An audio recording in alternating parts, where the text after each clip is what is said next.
We are shown Katie, a beautiful young woman, as she stands on a lonely road. Then she goes up to a passing truck and asks for a ride. She has been given a ride by a truck driver, who then approaches her while she is sitting in the car. When he slowly touches her leg, Katie knows what he's doing. Because of Katie's seduction, he takes off his pants and unzips his shoes. When the opportunity arises, she gets out of the truck, taking her luggage with her. The truck driver gets out and runs after the woman while shouting at her again. When Katie reaches a mountain, she notices a house down below. Just the owner isn't there when Katie approaches that house. Thus, Katie is seated in front of the house. Later, when Jess' owner shows up, he recognizes Katie and inquires after her identity and purpose. Around Jess, Katie starts acting sexy. Jess walks into the house and starts milking his cow after telling Katie to leave. Katie keeps on going rather than leaving. He starts talking to Jess, who starts drinking raw cow's milk. Jess, a mine manager for silver, lost his wife Belle and their 2 daughters 15 years ago. Katie then makes her way to the front door, stands there and introduces herself to Jess before grabbing her suitcase and going inside the house. When speaking with Katie, Jess discovers that she is his daughter and he gives her access to the house. Only briefly inquires about Katie's mother later, over dinner, before urging her to divulge a little more personal information. Katie claims that her mother is a prostitute who had an on-campus romance, got pregnant, and is now a mother to a 2-month-old son as well. She had to leave her house because her friends and family were making fun of her. However, when Jess overhears the conversation, he tells Katie to leave. But Katie manages to convince Jess to keep her with him. During Katie's nighttime preparations for bed, in an effort to see Katie's shadow, Jess attempts to peer out of the side window. The following morning, Katie can be seen near the silver mine. When Jess notices him, she rushes over to inform him that the mine had to be shut down because the amount of silver had decreased. Even so, he still occasionally goes digging in it to find enough silver for his needs. Katie asserts that there will still be a significant amount of silver in it and that both of them will become wealthy. But I can't tell you that terrible things always happen to bad thinking until Jess speaks about how she came here to mine silver in order to become wealthy. Katie then clarifies, I had done terrible things and gotten good results. The owner of the silver mine Galaxy's son is a son of mine. I want to provide for my son well. I want to take some silver from the mine owned by his father. So what exactly is wrong with it? As for Katie, she asserts that he attempted to marry her after getting her pregnant but was rejected because her last name was Tyler. Katie asserts that she would act similarly if she had to make bad decisions for her child. Wash is the name of the Galaxy's son. Then, as Jess walks into church while holding Katie's hand, he uses a microphone to tell everyone about his experience. Katie starts to flee the situation after experiencing terrible feelings.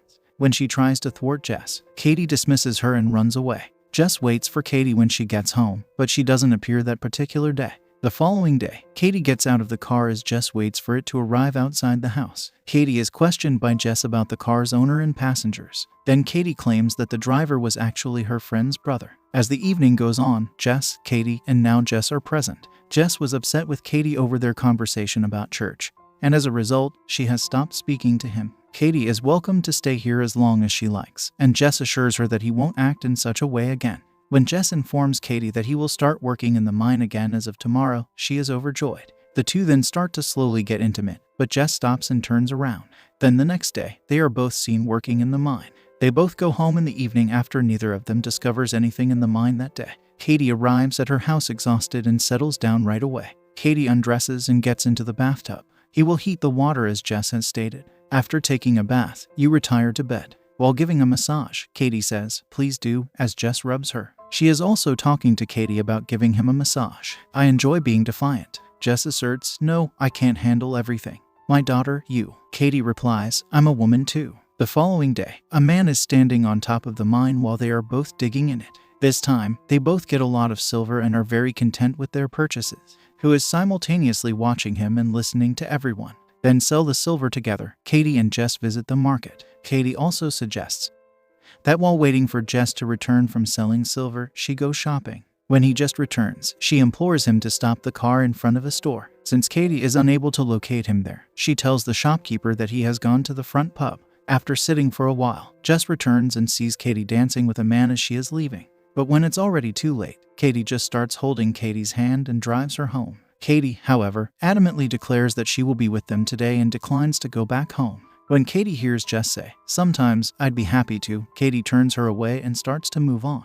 But as soon as Jess says, "Whatever you want, I'm ready to go through with it," Katie gives a nod of approval before heading out with Jess. But as they depart, more people start attacking Jess. When Katie notices this, she joins the altercation.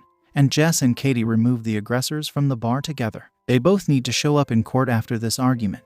The judge found a daughter in good standing because there was a police investigation. The two of them then immediately go home after having a great time in the car. When Janie, her older sister, shows up, Katie notices that she has also brought Katie's 2-month-old child with her. Katie is informed by Justin, but she enters right away and doesn't pay much attention to him. Jess notices a mark on his stomach when he gives Katie some food at night, though. Janie walks in and tells Katie that Wash is ready to marry her and will pick her up the following day.